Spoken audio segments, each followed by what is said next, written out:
കേരളത്തിലെ എല്ലാ മനുഷ്യരും ഞെട്ടിത്തെരിച്ച അതിക്രൂരമായൊരു പോലീസ് സ്റ്റേഷനിലെ ക്രൂരമർദ്ദനത്തിൻ്റെ ദൃശ്യങ്ങൾ കണ്ടത് ഇന്നലെയാണ്.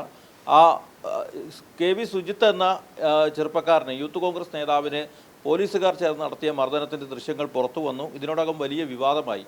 വലിയ നിയമ പോരാട്ടങ്ങൾ നടത്തിയാണ് ഇത്തരത്തിലൊരു നിയമ വിജയത്തിലേക്ക് അവരെത്തുന്നത്. അതോടൊപ്പം തന്നെ ഈ പോരാട്ടങ്ങൾക്ക് നേതൃത്വം കൊടുത്തത് തൃശ്ശൂർ കുന്നംകുളത്തെ കോൺഗ്രസിൻ്റെ മണ്ഡലം പ്രസിഡൻ്റായിട്ടുള്ള വർഗീസ് ചൊവ്വന്നൂരാണ്. സുജിത്തിനും കൂടെയുള്ളവർക്കും എല്ലാ പിന്തുണയും നൽകി വലിയ പോരാട്ടം തന്നെയാണ് വർഗീസ് നടത്തിയത്. അദ്ദേഹം നമ്മളോട് സംസാരിക്കുന്നു. ഇപ്പോഴെന്ത് തോന്നുന്നു എന്നുള്ളത് ചോദിക്കുന്നില്ല. എത്രമാത്രം പ്രയാസമുണ്ടായിരുന്നു ഇവിടേക്ക് എത്താൻ? അതല്ല, നമ്മൾ നിയമ പോരാട്ടം മാത്രമാണ് നടത്തിയിട്ടുള്ളത്, വേറെ ഒന്നും ചെയ്തിട്ടില്ല. 3 കൊല്ലമായി നമ്മളൊരു നിയമ പോരാട്ടമാണ്. CCTV ദൃശ്യങ്ങൾ ഇന്നേ വരെ ഒരു പോലീസ് സ്റ്റേഷനിൽ നിന്ന് ആർക്കും ലഭിച്ചിട്ടില്ല. ക്രൂരമായ മർദ്ദനമാണ് എല്ലാവർക്കും ലഭിക്കുന്നത്. ഒരു രാഷ്ട്രീയ ഭേദമല്ല എല്ലാവർക്കും ലഭിക്കുന്നത്. ഇടിമുറികളാണ് ഈ എല്ലാ പോലീസ് സ്റ്റേഷനുകളും. ഇതിനെതിരെയാണ് നമ്മൾ നിയമ പോരാട്ടം നടത്തിയത്. ക്രൂരമായ മർദ്ദനം നടന്ന് 3 കൊല്ലത്തോളമായി. എന്നിട്ടാണ് ഇപ്പോഴാണ് CCTV ദൃശ്യം പോലും ലഭ്യമായത്. എങ്ങനെയാണ് ഇത് സാധ്യമായെന്ന് ഞാൻ ചോദിക്കുന്നില്ല. കാരണം എന്ന് വെച്ചാൽ ഒരുതരം വാശിയായിരുന്നു എന്നുള്ളതാണ് മനസ്സിലാക്കുന്നത്. ഈ പോലീസുകാർക്കെതിരെ ഇങ്ങനെ ഒരു നിയമ നടപടിക്ക് പോയി വിജയിക്കാനാകുമെന്ന് പ്രതീക്ഷയുണ്ടായിരുന്നു. കാരണം എല്ലാ സംവിധാനങ്ങളും എതിരാണ്. അല്ല, ഉണ്ടായിരുന്നു. നിയമത്തിൽ നല്ല വിശ്വാസം ഉണ്ടായിരുന്നു.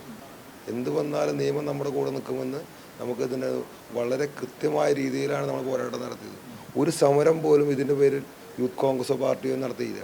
എൻ്റെ ആവശ്യമുണ്ട് നമുക്ക് തോന്നിയില്ല. ഈ നിയമ പോരാട്ടം നടത്തി നമുക്ക് വിജയിക്കാൻ പറ്റുമെന്ന് ഉത്തമ ബോധ്യമുണ്ടായിരുന്നു. എന്തെല്ലാം പ്രതിസന്ധികളുണ്ടായിരുന്നു ഇത് ഈ കാര്യത്തിലോട്ട് മുന്നോട്ട് പോകുമ്പോൾ? അല്ല, അങ്ങനെ പ്രതിസന്ധികളൊന്നും ഉണ്ടായിരുന്നില്ല. പാർട്ടി ഒപ്പം ഉണ്ടായിരുന്നു, നേതാക്കന്മാരൊപ്പം ഉണ്ടായിരുന്നു.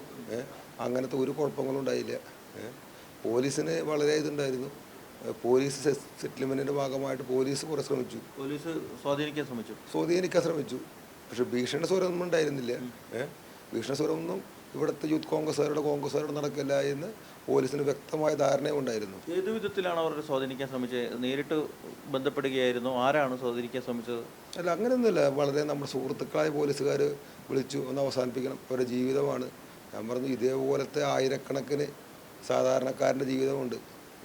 അതിതൊരു മാതൃകയാവണം. കുന്നംകുളം പോലീസ് സ്റ്റേഷനിൽ ഇപ്പോഴും ഇടിമുറി ഉണ്ടെന്നുള്ള സത്യം. പുതിയ ഇടിമുറി തുറന്നിരിക്കുകയാണ്. അതായത് സ്റ്റേഷനിലല്ലാത്ത സ്ഥലത്ത് ഇടിമുറികളുണ്ട്. പിന്നെ വർഗീസ് ചേട്ടനുമായി ബന്ധപ്പെട്ട ഒരു കാര്യം ചോദിക്കാനുള്ളത്, ആദ്യഘട്ടത്തിൽ ഈ പോരാട്ടത്തിന് വേണ്ടത്ര പിന്തുണ പല സ്ഥലങ്ങളിൽ നിന്ന് ലഭിച്ചില്ല എന്നുള്ളത് മനസ്സിലാക്കാൻ കഴിഞ്ഞിട്ടുണ്ട്. ഷാഫി പറമ്പിലിൻ്റെ ഓഫീസിൽ പോയി നേരിട്ട് കാണേണ്ട വന്നു.